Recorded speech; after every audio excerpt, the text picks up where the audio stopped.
నమస్తే, welcome to our channel. నేను anchor సిరి. ప్రస్తుతం మనతో పాటు ఉన్నారు ప్రముఖ ఆధ్యాత్మికవేత్త, జ్యోతిష్య పండితులు కేఎస్ఆర్ గారు. గురుగారితో మాట్లాడదాం. గురుగారు నమస్కారం. నమస్తే అమ్మా. గురుగారు, భర్త భార్య మాట వినాలి. కొంతమంది ఏం చేస్తుంటారు, భర్తలు అంటే ఏమీ చెప్పరు భార్యలోకి, బయట డబ్బులు ఇచ్చేస్తూ ఉంటారు, ఏవేవో చేస్తూ ఉంటారు. లాస్ట్కి ఏదో తీరా లాస్ అయ్యాక వచ్చి చెప్తూ ఉంటారు.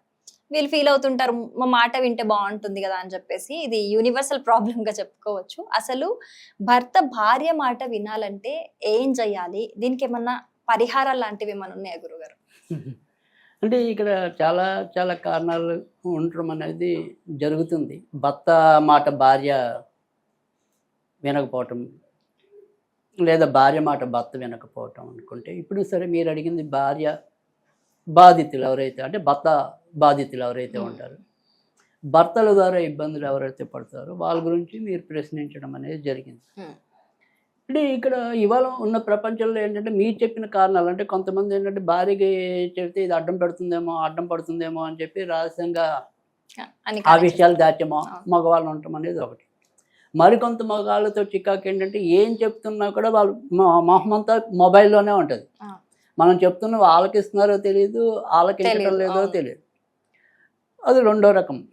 ఇంకా మూడో రకం మగవాళ్ళు ఉన్నారు అంటే కనుక భార్య చేసిన ఏ పనిని వాళ్ళు మనస్ఫూర్తిగా అప్రిషియేట్ చేయరు. సో ఎక్కడొక్కడ ఏదో రకంగా ఎత్తి పొడవటాలు, వాళ్ళని ఎక్కడైనా సరే కొద్దిగా ఏమంటాం వేళాకోళం చేయటం అనుకోండి, ఆట పట్టించేలాగా మాట్లాడటం అనుకోండి, ఇలా ఉండేది ఇంకో రకం మగవాళ్ళు. ఇలా తర్వాత ఇంకో నాలుగో రకం మగవాళ్ళు వచ్చేది ఏంటంటే ఇంట్లో ఎంతసేపు అమ్మతోనో నాన్నతోనో చర్చించినట్టుగా భార్యతో ఏది చర్చించకపోవటం. సో ఇప్పుడు ఇల్లే ఉంది, మనం ఇల్లు కొనుక్కుంటున్నాం. ఆ ఇల్లు కొనుక్కుంటున్నాం అనే విషయం నాన్నతోనూ అమ్మతోనూ, అమ్మ నేను ఇన్ని గజాలు ఇల్లు కొంటాను, లేదా ఇక్కడ కొంటాను అక్కడ కొంటానని చెప్పేది చివరి నిమిషం దాకా భార్యకి చెప్పకపోతే మరి భార్య ఎంత ఫీల్ అవుతుంది? అవును, బాధపడుతుంది. సో ఎప్పటికైనా అనుభవించేది భర్త భార్య ఉండొచ్చు, అది వేరే విషయం. కానీ వాళ్ళ ఇంట్లో ఒక కుటుంబ సభ్యురాలుగా వాళ్ళు భావించకపోవటం తప్పు కదా. సో అందుకనే కొన్ని చోట్ల ఇలా కాపురాలు కూలేదాకా పరిస్థితి రావటం. ఎందుకంటే ఒకరోజు 2 సార్లు అంటే కొంత లైట్ తీసుకుంటాం, పోలే ఈసారి చెప్పలేదని. ప్రతిసారి వాళ్ళు అలాగే పోకడలో పోయారనుకోండి, ఏ ఆడపిల్లైనా సరే ఇబ్బంది పడుతుంది. సరే ఒకవేళ ఆడపిల్లకి లేకపోయినా తల్లిదండ్రులు ఏంటి నీకేం చెప్పకపోతే ఇలాగే వదిలేస్తే ఇంకా నీ దారి నువ్వే చూసుకోవచ్చు అన్నట్టుగా మన తల్లిదండ్రులు మనకి ప్రబోధం చేస్తారు. సో అందుకని మీరు చెప్పినట్టుగా ఏంటంటే ఉన్నంతలో భర్త ఏదైనా సరే భార్య మాట వినడానికి కానీ, భార్యతో సక్రమంగా వారి యొక్క వైవాహిక జీవితం పంచుకోవడానికి ఏంటి మార్గం ఉంది అంటే కనుక, ఒకటి శాస్త్రీయ పద్ధతిలో, రెండోది స్విచ్ వర్డ్స్ రూపంలో. అంటే ఇక్కడ మనం స్విచ్ వర్డ్స్ అనేది ఎందుకని అంటే కనుక, స్విచ్ వర్డ్స్ అనే దానికి ఏంటంటే అది కొద్దిగా యూనివర్సల్, అంటే ఎవరైనా సరే ఎలాగైనా సరే చేసుకోవచ్చు. రెండోది వచ్చేప్పటికి ఏంటంటే దీనికి అంటే ఇప్పుడు కొన్ని మనం మంత్రాలు ఇస్తాం శాస్త్రీయ పద్ధతిలో అనుకుంటాం ఉదాహరణకి, కానీ వాళ్ళకి లోపల ఒక భయం ఉంటుంది. అంటే గురువుగారు ఏదో చెప్పారు చేస్తా, కానీ నిజంగా ఇది ప్రత్యక్షంగా గురుముఖంగా వెళ్ళి నేర్చుకోవాలేమో, లేదా దీంట్లో పలానా బీజాక్షరం ఉంది కాబట్టి నేను పఠించచ్చో లేదో, ఇలా రకరకాలైన భయాలు వెంటాడుతూ ఉంటాయి. సో అనుమానం పెనుభూతం అన్నాం. ఏదైనా సరే మనం మనస్ఫూర్తిగా చేసుకోవటం అనేది, భయ సంకోచాలు లేకుండా చేసుకోవటం అనేది ఉత్తమమైన మార్గం. కానీ అదే సిచ్యువేషన్కి వస్తే ఎలాంటి భయాలు అవసరం లేదు, ఎందుకంటే దాంట్లో బీజాక్షరం ఉండదు. పైగా రెగ్యులర్గా మనం వినే ఇంగ్లీష్ పదాలే ఎక్కువగా ఉంటాయి. సో దాన్ని మీరు ఏమంటాం, మంచం మీద పడుకుని చదువుతారా, ఆఫీస్లో కూర్చొని చదువుకుంటారా, బస్సులో ప్రయాణం చేస్తూ చదువుకుంటారా, ఎక్కడైనా చదువుకునేందుకు సౌలభ్యం ఉంది, ఎక్కడైనా చదువుకోవచ్చు, ఆ రకమైన సౌలభ్యం ఉంది. సో అందుకని ఇవాళ రోజుల్లో ఎక్కువ మంది దీని మీద కాన్సన్ట్రేషన్ పెట్టడం అనేది జరుగుతుంది. ఇప్పుడు చిన్న వాళ్ళు ఉంటారు, కొత్త వాళ్ళు, ఇప్పుడు 28, 20, 30 నవదంపతులుగా ఉంటారు కదా జనరల్గా.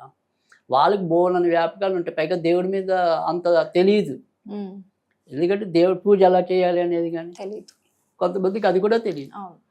సో అలాంటి వాళ్ళకి తేలిక అయిన పద్ధతి switch word. Switch words. So ఆ స్విచ్ వర్డ్ అనేది ఒకటి మన సమస్యకి, మరొకటి తేలికైన పద్ధతిలో అంటే శాస్త్రీయ పద్ధతి, అంటే రెగ్యులర్గా మనకుండే హిందూ మెథాలజీ ప్రకారం 2 చూపిస్తాం మార్గాలు.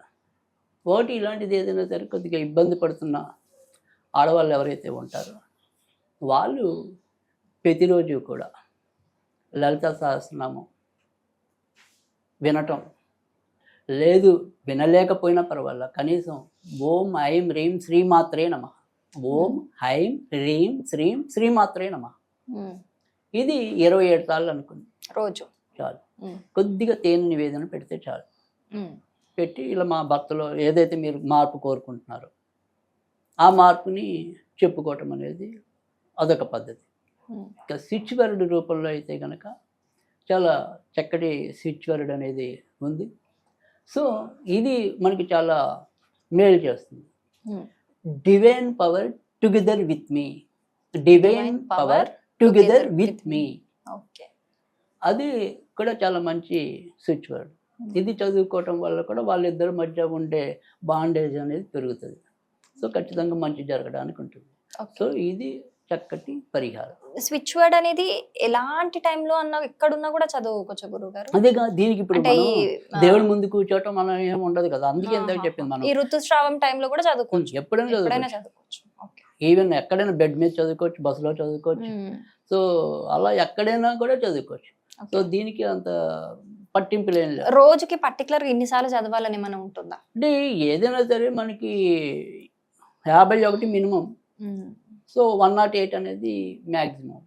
అయితే వీళ్ళు ఏం చేశారంటే మనకి ఇటాలియన్ సంప్రదాయం మామూలుగా అయితే కనుక స్విచ్ వర్డ్స్ అనేది ఇటాలియన్ సంప్రదాయం. వాళ్ళు ఏం చేశారు అంటే కనుక ఇన్నిసార్లు కాదు, ఇన్ని నిమిషాలు అని పెట్టారు. అంటే ప్రతిరోజు కూడా క్రమం తప్పకుండా 2 నిమిషాలు కానీ 3 నిమిషాలు కానీ పట్టించాలి. ఇంకా అది ఆ 2-3 నిమిషాల్లో మీకు ఎన్నిసార్లు అయిందనేది లెక్కలే. కానీ ప్రతిరోజు కూడా ఒక టైం పెట్టుకోవాలి, ఒక 2 నిమిషాలు 3 నిమిషాలు మీ ఓపిక బట్టి, అదొక పద్ధతి.